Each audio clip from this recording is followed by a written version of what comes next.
சனுஷ்காவோட 8th birthday. இப்போ தான் first birthday வந்த மாதிரி இருக்குது. அதுக்குள்ளே 8th பர்த்டே வந்துருச்சு. அந்தளவுக்கு கிடுகிடுன்னு வளர்ந்துட்டா. நினச்சாவே ரொம்ப ஆச்சரியமாக இருக்குது.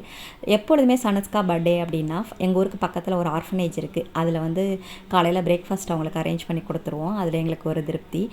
ஈவினிங் தான் கேக் கட்டிங் வைப்போம். எங்கள் தெருவில் நிறைய குட்டீஸ் இருக்காங்க. அவங்களெல்லாம் இன்வைட் பண்ணி அவங்களுக்கு பிடிச்ச மாதிரி ஏதாவது டிஷ்ஷஸ்லாம் வந்து வீட்டிலே ரெடி பண்ணுவேன். முடிஞ்ச அளவுக்கு வீட்டிலே தான் ரெடி பண்ணி கொடுப்பேன். முடியாத பட்சத்துக்கு என்ன பண்ணுவேன்னா கடையில் கொஞ்சம் ஏதாவது வாங்கி அதுக்கப்புறம் கேக் இந்த மாதிரி எல்லாத்தையும் வச்சு அது போல் தான் கொடுப்பேன். இந்த டைமும் குட்டி பாப்பா வச்சுட்டு ரெடி பண்ண வேணும்னு தான் நினச்சேன். இருந்தாலும் மனசு கேட்கல. ஏன்னா ஃபஸ்ட்லேருந்து கொடுத்துட்டோம், பிள்ளைங்க எதிர்பார்ப்பாங்களே அப்படின்னு சொல்லிட்டு வீட்டில் வந்து அசோக் அல்வா ரெடி பண்ணிவிட்டு, வாழைப்பூ வடைலாம் வீட்டில் கொடுத்தா சாப்பிட மாட்டாங்க இல்லைங்களா பிள்ளைங்க. அதனால் இந்த மாதிரி கொடுக்கும்போது சாப்பிட்டுப்பாங்களே அப்படின்னு சொல்லிட்டு அதையும் ரெடி பண்ணிகிட்டு இருந்தேன். கேக்கு வரத்துக்கு லேட் ஆகிடுச்சு. ஒரு 7 மணி ஆகிட்டு. அதுக்கப்புறம் தான் கேக் கட்டிங் முடிஞ்சிச்சு. அதுக்கப்புறம் குழந்தைங்களுக்கு இதெல்லாம் வச்சு கொடுத்துடலாம் அப்படின்னு சொல்லி கொடுத்துட்டேன். அவங்களும் நல்லா சாட்டிஸ்ஃபைடாக இருந்தாங்க. எனக்கும் நல்ல திருப்தி. சூப்பராக போணுச்சு இந்த ட்ரிப்பு.